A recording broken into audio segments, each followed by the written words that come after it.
Ron, what's up with them beats?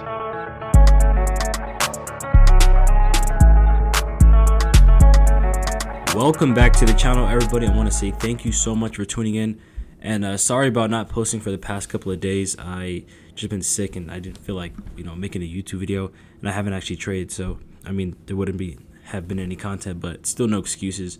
I'm still planning on doing daily uploads, so keep that in mind. So if you guys don't know, this is a stock trading entrepreneurship not a podcast, a YouTube channel where I talk about the stock market, my hustles, my grinds for 2019, because my motto is secure the bag 19, and that's what we're striving for. We're striving to make those gains. So I mean, enough of that. Let's talk about what happened today. So I went from going from the green to the red, and the main reason why it's simple. It's overtrading, right? I took 3 positions, and I never do that, and that's like a big no of like I only take 1 position a day. Like that's like my go-to, but I took 3 positions, and the first 2 were green. The last one was a red, and it basically put me back in the red. So let's talk about it. So let's talk about originally. I was looking at Gush, right? Let me pull up Gush real quick. So in Gush had a ascending uptrend pattern, right? It kept getting rejected at 1132. I just didn't want it. Kept consolidating, but it kept pushing up at the same time. However, it finally had a break a pattern. So as you know, drip is the inverse of Gush. So I did take a position on Gush, or on drip. I took a position at like 971 or something like that. Then it pushed up all the way until it hit the SMA line where I cut losses, or not. I took profit at 978ish, something like that, and that was like a pretty good like $13 gain, right? So I was pretty happy. I was feeling it. And then I was looking at JNUG, right? I should have stopped over here, but I was looking at JNUG, right? And then JNUG was pretty active today. If you guys don't know, it's a gold-based ETF. So it pushed up, and then it basically just had a huge sell-off, and then it kept, it was riding under the EMA line. And when it was riding under the EMA line, I was like, it kept getting rejected. And then once it broke through that rejection, and it broke through the VWAP, I took a position at like 1135, and I sold at the top at 1140, something like that. So that was like a nice $5 gain. I was pretty happy then. I was like, okay, 2 trades in a row. I felt pretty good. I was up like $18. I was like, okay, I'm pretty good. I'm feeling it, right?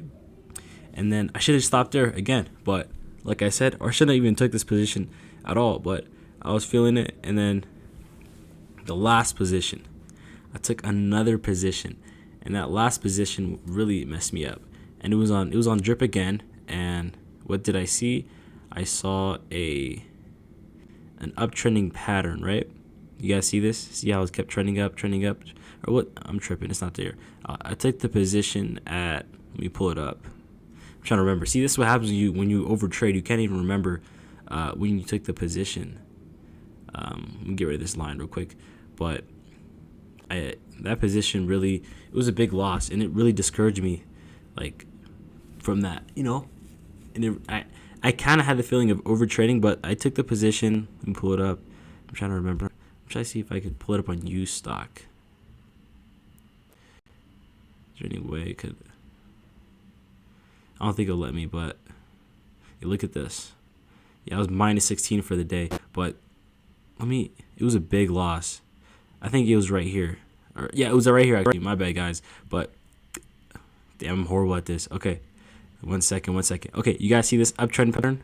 Uptrend, making higher highs, right?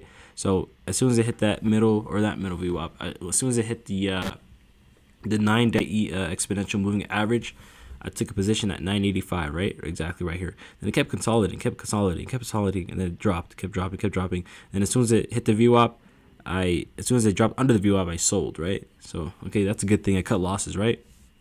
And then, obviously, it kept pushing up. So, those suck. They hurt. And this just one trade dropped all those gains I had.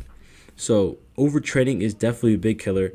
I haven't actually overtraded in a while, and it came to me. I don't know why, but obviously now I know overtrading is not, obviously you can make more profits, but you could cut your losses could be gone in seconds. So I was down $16 for the day. Obviously not the best day trade day, but I'm not going to do this anymore. It's a big lesson learned.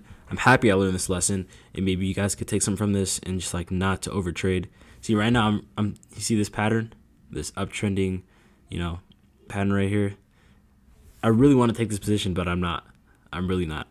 It looks good. I'm pretty sure it has potential, but I'm obviously not going to take this position.